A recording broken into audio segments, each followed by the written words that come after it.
साथियों, मैं कुंदन कुमार यादव आज आप सभी के लिए लेकर के आया हूँ झारखंड जो जीएस का जो मोस्ट इम्पोर्टेंट टॉपिक है जिसका नाम है झारखंड निर्माण आंदोलन। ये जो झारखंड निर्माण आंदोलन है या तो आप जेएसएससी की देख लिए या जेपीएससी के, यानी कि झारखंड के कोई भी प्रतियोगिता परीक्षा देते हैं उसमें लगभग आपको 4 से 5 प्रश्न मिलेगा। ठीक है, यानी कि आज के इस हम लोग क्लास में झारखंड निर्माण आंदोलन को समझेंगे। ठीक है, यानी कि जो झारखंड आज हम लोग दिखता है इसका निर्माण कैसे हुआ था, इनका निर्माण में कौन कौन स्वतंत्रता सेनानी थे जिन्होंने भाग लिया था, यानी कि आज हम लोग कंप्लीट देखेंगे। ठीक है, तो सबसे पहले स्टार्ट करें तो हम लोग देखिए कि अगर झारखंड के राज्य व्यवस्था बोलें, यानी कि झारखंड के राज्य व्यवस्था को समझने से पहले हमें झारखंड राज्य निर्माण आंदोलन को समझना होगा, क्योंकि जो झारखंड निर्माण आंदोलन है इसमें यानी कि कई राज्य झारखंड देखते हैं इसको कई राजनीतिक संगठन के मिलने के बाद क्या हुआ कि इसको एक अलग राज्य के रूप में दर्जा दिया गया। ठीक है, अगर बात किया जाए तो सन 1912 ईस्वी से पहले जो झारखंड था वो संयुक्त बंगाल प्रांत का हिस्सा हुआ करता था, यानी कि जिसमें बिहार भी शामिल था, उड़ीसा भी शामिल था और झारखंड भी शामिल था, यानी कि तीनों स्टेटों को मिलाकर क्या हुआ था कि एक यानी कि प्रांत बनाया था जिसका नाम था संयुक्त बंगाल प्रांत ना। तो सन 1912 ईस्वी में क्या हुआ कि जो संयुक्त बंगाल प्रांत था, इस संयुक्त बंगाल प्रांत से क्या हुआ कि बिहार को अलग करके एक अलग राज्य का दर्जा दे दिएगा। जब 1912 में बिहार को एक अलग बना दिया गया, उसके बाद यानी कि कुछ साल बाद यानी 1936 ईस्वी में बिहार के हिस्से से अलग करके उड़ीसा का भी एक अलग स्टेट का दर्जा दे दिया गया। यानी कि जब बिहार बन गया, उड़ीसा बन गया, उसके बाद जो झारखंड था वो जो आंदोलन चल रहा था वो आंदोलन और तीव्र हो गया।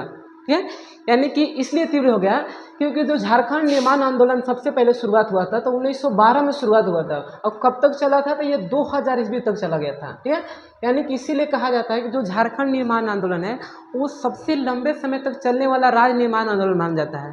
ठीक है, क्योंकि इसका शुरुआत कब हुआ था 1912 में हुआ था, लेकिन चला कहाँ तक था 2000 ईस्वी तक चला था। यानी कि भारत का कोई भी ऐसा राज्य नहीं है जिसको इतना संघर्ष करना पड़ा था। आज हम लोग जो झारखंड की स्थिति देखते हैं, झारखंड के एक राज्य बनने के लिए पता ना कितने संघर्ष करना पड़ा था, कितने लोगों ने अपने जान गंवा दिए, तब आज हम एक झारखंड के यानी कि देखिएगा तो स्टेट के रूप में हमारे हैं। तो यानी कि जब बिहार यानी कि जो बंगाल प्रांत था वो बंगाल प्रांत से बिहार भी अलग हो गया, उड़ीसा भी अलग हो गया, उसके बाद क्या हुआ कि जो झारखंड था वो आंदोलनकारी और तीव्र हो गया। अगर बात किया जाए तो सबसे पहले झारखंड निर्माण आंदोलन में एक व्यक्ति थे जिनका नाम था जे बैथोलमन। जे बैथोलमन एक ऐसा व्यक्ति थे जिन्होंने झारखंड निर्माण आंदोलन में सबसे पहले अपने योगदान दिया था, इसीलिए उनको झारखंड आंदोलन का जनक भी कहा जाता है। जो चाईबासा के रहने वाले थे, उस समय क्या हुआ था कि उन्होंने अपने बीए कर पढ़ाई कर रहे थे, यानी कि वो बीए में पढ़ रहे थे। ठीक है, वो यानी कि जब उनको यानी कि सबसे पहले झारखंड निर्माण आंदोलन में शुरुआत किए तो उनको एक बार ढाका में क्या हुआ था कि स्टूडेंट का एक ऑर्गेनाइजेशन था जो बैठक हो रहा था जिसमें यानी कि गरीबों को बात करने के लिए, यानी कि जो झारखंड के पिछड़ा लोग हैं, जो आदिवासी लोग हैं, उनको यानी कि बात रखने के लिए ढाका में यानी कि स्टूडेंट का एक बैठक चल रहा था, जिससे यानी कि हमारा रांची के एल्गन मिशन के तहत जो जे बैथोलमन थे उनको भी इस आंदोलन में भेजा गया था। जब उन्होंने इस आंदोलन में पहुंचा तो उन्होंने देखा कि यहाँ पर तो सब गरीब के बात करने हैं, सब आदिवासी की बात करने हैं, लेकिन यहाँ क्या है कि सब अमीर लोग बात करने हैं, यानी कि जो राजा महाराजा के जो लोग हैं वो बात करने हैं। इसीलिए जो जे बैथोलमन थे उन्होंने सोचा कि ये तो गरीब वासियों के साथ क्या हो रहा है, अत्याचार हो रहा है। इसीलिए उन्होंने सोचा कि क्यों ना हम अपना एक संगठन बनाएं और संगठन बना करके हम यानी कि जो यहाँ के रहने वाले जो ईसाई धर्म के लोग हैं, जो आदिवासी लोग हैं, इनको यानी कि खुद से यानी कि मदद किया जाए। इसीलिए उन्होंने क्या हुआ था कि सन 1912 ईस्वी में एक संगठन का निर्माण किया था जिसका नाम था क्रिश्चियन स्टूडेंट ऑर्गेनाइजेशन, यानी कि जिसका स्थापना कब किया था 1912 में किया था। और कौन किए थे तो जे बैथोलमन ने किए थे। इसका इसलिए किया गया था, अगर मान लीजिए कि आप ही की बात किया जाए कि अगर मान लीजिए किसी को आप ही को मदद करना हो तो क्या आप अकेले मदद कर सकते हैं? अकेले नहीं कर सकते हैं। इसीलिए क्या होता है, हमें एक संगठन की जरूरत पड़ता है, यानी कि हम संगठन के माध्यम से क्या होता है कि बहुत सारे लोग जुड़ते हैं और लोग जुटने के बाद क्या होता है सब कोई फंडिंग करते हैं, जिससे क्या होता है कि हम उस यानी कि फंडिंग से यानी कि उस संगठन के द्वारा यानी कि लोगों को यानी कि मदद कर सकते हैं। इसीलिए सन 1912 ईस्वी में उन्होंने जे बैथोलमन ने एक संगठन बनाया था जिसका नाम था क्रिश्चियन स्टूडेंट ऑर्गेनाइजेशन। जब भी उन्होंने इस संगठन बनाया था तो उसी समय क्या हुआ था कि उन्होंने अपना बीए का पढ़ाई तो कर रहा था, यानी कि उसी समय क्या हुआ कि जो जे बैथोलमन थे उनको यानी कि शिक्षक में उनको नौकरी लग गया था। ठीक है ना, तो क्या हुआ था कि उनको शिक्षक में नौकरी लग गया था, जिसके कारण क्या हुआ था कि उन्होंने जो जेब अथी था क्रिश्चियन स्टूडेंट ऑर्गेनाइजेशन था उस पर उन्होंने धीरे धीरे ध्यान कम कर दिया, यानी कि उन्होंने अपना ध्यान इस पे से हटा दिया और उन्होंने जॉब करना स्टार्ट कर दिया, जिसका परिणाम यह निकला कि जो क्रिश्चियन स्टूडेंट ऑर्गेनाइजेशन था वो धीरे धीरे शिथिल पड़ गया, यानी कि धीरे धीरे यानी कि टूटने के कगार पर हो गया।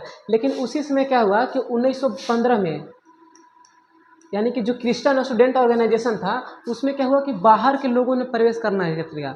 जब 1912 में बाहर के लोगों ने क्रिश्चियन स्टूडेंट ऑर्गेनाइजेशन में प्रवेश किया तो उसने क्या हुआ कि उस संगठन को अपने हिसाब से चलाना स्टार्ट कर दिया। जब अपने हिसाब से उन्होंने चलाना स्टार्ट किया तो जो जे बायथोलोमन थे उनको ही इस संगठन से बाहर कर दिया गया, और बाहर करके जो जे बायथो अथी था क्रिश्चियन स्टूडेंट ऑर्गेनाइजेशन था उसका नाम बदल दिया, और नाम बदल कर क्या हुआ कि छोटा नागपुर उन्नति समाज कर दिया।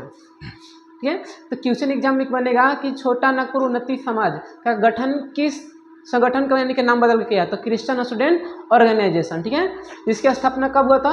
सन 1912 में हुआ था। किसने किया था? तो जे बायथोलोमन ने किया था। वो कहाँ के रहने वाले थे? वो चाईबासा के रहने वाले थे। समझ में? यानी 1915 में क्या हुआ कि जे बायथोलोमन ने जो थे उन्होंने अपने ध्यान नहीं दिया, जिसके कारण क्या हुआ कि इनको बाहर कर दिया गया था इस संगठन से। ठीक है, तो यानी अब क्या हुआ कि जो 1915 में क्या हुआ कि छोटा नागपुर उन्नति समाज का यानी कि गठन हुआ। ठीक है, जो छोटा नागपुर उन्नति समाज था इसका नामकरण किसके, डायरेक्ट पूछा है कि इसका नामकरण किसके द्वारा किया गया था? तो एल्गन मिशन के विपक्ष यानी कि एक व्यक्ति थे जिनका नाम था कनेडी। ठीक है, तो कनेडी के सुझाव पर इसका नाम रखा गया था, यानी छोटा नागपुर उन्नति समाज रखा गया था। जो कनेडी थे इनका कहना था कि जो क्रिश्चियन स्टूडेंट ऑर्गेनाइजेशन है यानी कि जो इसका संस्थापक जे बायथोलोमन थे उनको तो हमने इस सदस्य से बाहर कर दिया। ठीक है, तो उनके नाम क्यों रखा जाए, इसीलिए इस संगठन का क्यों नहीं हम नाम चेंज कर देते हैं। नाम चेंज कर उन्होंने क्या रखा? तो छोटा नागपुर उन्नति समाज रखा, जिसका गठन सन 1915 में उन्होंने किया। ठीक है, ये संगठन का जो मेन उद्देश्य था ये था कि जो हमारे छोटा नागपुर उन्नति समाज में जो रहने वाले लोग हैं उन लोगों को जो आर्थिक और सामाजिक यानी कि पूरी आर्थिक स्थिति है वो आर्थिक स्थिति को क्या किया जाए? सुधारा जाए। उनका जो सामाजिक स्थिति है जो पूरी तरह से विध्वंस हुआ है उसको यानी कि अच्छा किया जाए। यानी कि छोटा नागपुर उन्नति समाज ने एक ऐसा संगठन था जो आदिवासियों के लिए सबसे पहले क्या हुआ था कि उनके अस्तित्व को आवाज़ उठाया था। और छोटा नागपुर में ही क्या हुआ था कि जो यहाँ के रहने वाले आदिवासी लोग हैं इनको विशेष सुविधा देने के लिए साइमन कमीशन के पास क्या था? एक ज्ञापन सौंपा था, लेकिन साइमन कमीशन ने क्या हुआ था कि उसको ध्यान नहीं दिया था। बात किया जाए जो साइमन कमीशन का, तो साइमन कमीशन सबसे पहले भारत में 1928 में साइमन कमीशन आया था। ठीक है, जब 1928 में जब साइमन कमीशन आया, साइमन कमीशन किस लिया था? देखिए पहले क्या होता था कि अंग्रेज हमारे ऊपर जब शासन करते थे ना तो डायरेक्ट नहीं करते थे, यानी कि कोई अपने प्रतिनिधि भेज देते थे, यानी कि कोई ना कोई प्रतिनिधि भेजते थे, यानी कि डायरेक्ट वहाँ के जो ब्रिटेन के राजा वो हमारे यहाँ नहीं आते थे, कोई प्रतिनिधि भेजते वही यहाँ के शासन को संचालन करता था। तो जब क्या हुआ था तो 1919 में एक एक्ट आया था जिसका नाम था भारत शासन अधिनियम।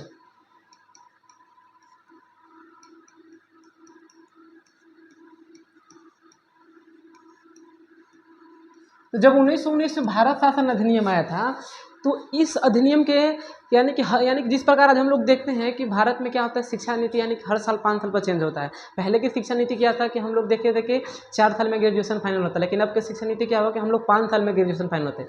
इसीलिए जो अंग्रेज लोग ब्रिटेन के लोग थे वो हमारे ऊपर शासन करते थे, तो हर 10 साल के बाद क्या होता था कि कोई एक एक्ट पास करते थे, कोई एक नया कानून पास करते थे। तो जो 1919 में भारत शासन अधिनियम आया था उस भारत शासन अधिनियम को यानी कि देखने के लिए कि ये भारत शासन अधिनियम है भारत के कितने लोगों के लिए सही हुआ कि नहीं हुआ, यानी कि इसका लागू हुआ तो यानी कि इसका क्या इफेक्ट पड़ा, इसी के जांच करने के लिए 10 साल बाद क्या आना था 1919 में क्या होता साइमन कमीशन को आना था। लेकिन जो साइमन कमीशन था वो 1919 के जगह पर क्या हुआ कि 1908 में ही आ गया था। तो जब साइमन कमीशन जब 1908 में आया तो उसका जो सदस्य बात करें तो उसका 7 गो सदस्य था और 7 क्या था? अंग्रेज था, यानी कि उसमें एक भी भारतीय नहीं था, 7 क्या था? अंग्रेज था।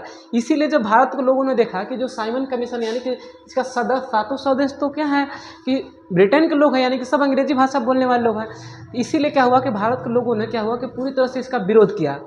कि तुम तो अंग्रेज बोलने वाले लोग हैं, अंग्रेजी भाषा बोलने वाले लोग हो, तो तुम क्या हमारी भावनाओं को समझोगे, तुम क्या हमारी दुख दर्द को समझोगे कि तुम हमें हेल्प करने आए हो। इसीलिए क्या हुआ था कि जो भारत के लोगों था उसको बहिष्कार किया, यानी कि जगह जगह पर क्या हुआ, साइमन कमीशन को यानी कि आंदोलन के बाद यानी कि उसको काला झंडी दिखाया गया, उसको साइमन गो बैक का नारा लगाया गया था।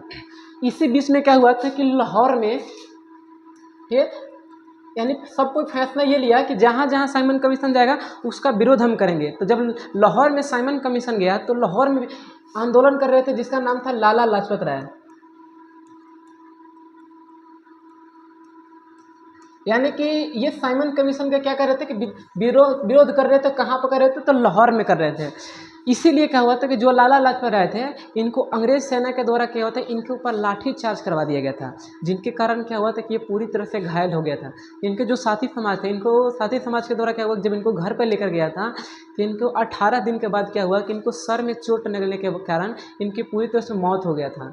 तो जब लाला लाजपत राय का जैसी मौत हुआ ना, तो मौत के बाद जितना भी भारत के समुदाय लोग थे, चाहे वो हिंदू हो, मुस्लिम हो, सिख हो, ईसाई, सब क्या हुआ कि आपस में जुट गए और आपस में जुट कर क्या हुआ कि साइमन कमीशन को खूब विरोध किया, जिसके कारण क्या हुआ कि साइमन कमीशन को वापस लौटना पड़ा।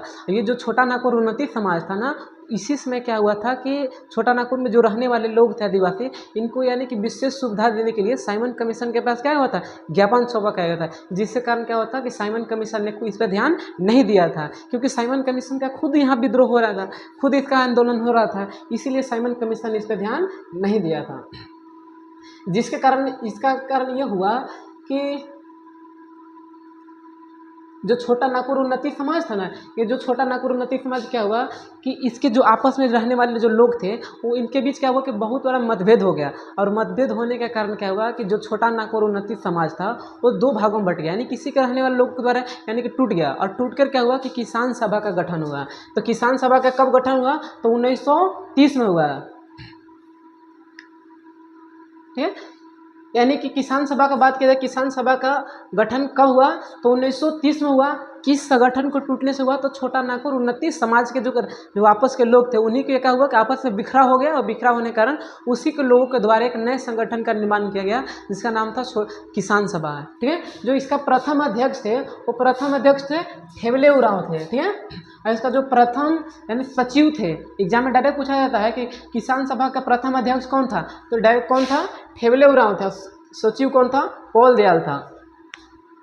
ये जो किसान सभा था इसका मुख्य उद्देश्य ये था कि भारत में जितना भी जो किसान है, यानी कि जो जमींदार भारत के किसान को जो शोषित कर रहा है, उस किसान यानी कि जमींदारों से क्या हो कि भारत के किसानों को मुक्त करा जाए। जमींदार क्या होते हैं, जमींदार को यह बोला जाता है कि जमींदार बिचौलिया थे, ये तो अंग्रेज से भी सबसे ज़्यादा खतरनाक लोग थे। इन्होंने क्या हुआ कि अपने कर्ज जाल में क्या होता है, किसानों को फंसाया करते थे, और फंसाते फंसाते क्या होता है कि इस किसाने के जब संपत्ति जितना था उसको हड़प लिया जाता था। तो इसीलिए क्या हुआ था कि इस संगठन का गठन इस किया गया था किसान सभा का, कि जो जमींदार अत्याचार कर रहे हैं किसानों पर उनसे कम से कम राहत दिया जाए, ठीक है। तो यहाँ तक समझ में आया। उसके बाद हमारा एक और संगठन है जिसका नाम क्या है, छोटा नागपुर कैथोलिक सभा, ठीक है। इसका गठन कब हुआ था, तो 1900 यानी कि 3 साल बाद 1933 में। यानी छोटा नागपुर कैथोलिक सभा एक ऐसा सभा था ना, यानी ऐसा संगठन था जिसका आज तक किसी ने मान्यता नहीं दिया, ठीक है। यानी ये बिना मान्यता के ही अनुसार चल रहा था, यानी कोई आज तक माना नहीं कि ये संगठन है, ठीक है।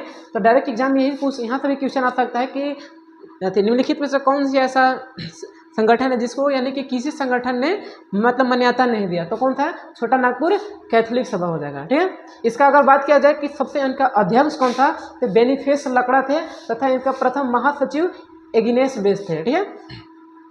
आई होप यहाँ तक आप लोग को समझ में आया होगा, ठीक है।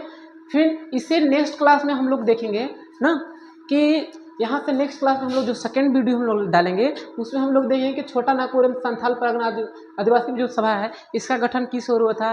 फिर यानी देखेंगे कि जयपाल सिंह मुंडा का झारखंड आंदोलन में प्रवेश कैसे हुआ था, उन्होंने किस प्रकार से आंदोलन निभाया था। जो सेंट्रल नेता थे यानी कि जैसे सुभाष चंद्र बोस, महात्मा गांधी, इनके जब संयुक्त झारखंड को यानी कि अलग राज्य बनाने के लिए जब दर्जा दिया गया तो उन्होंने क्या कहा, यानी कि हम सेकेंड वीडियो में यहाँ से समझेंगे, ठीक है। आई होप यानी कि आप लोग को कुछ समझ में आया होगा ना। तो अगर इसका PDF आप लोग चाहते हैं कि इस PDF को हम डाल दें, तो आप लोग यानी कि व्हाट्सएप ग्रुप से जुड़ जाइए, ठीक है। आपको लिंक दे दिया जाएगा, व्हाट्सएप ग्रुप से जुड़ जाइए, या तो आप इस नंबर पर कॉल करके यहाँ से आप ले भी सकते हैं, ठीक है। PDF आप चाहे तो PDF मंगा सकते हैं, ठीक है। इसका पूरी तरह से PDF दे देंगे, ठीक है।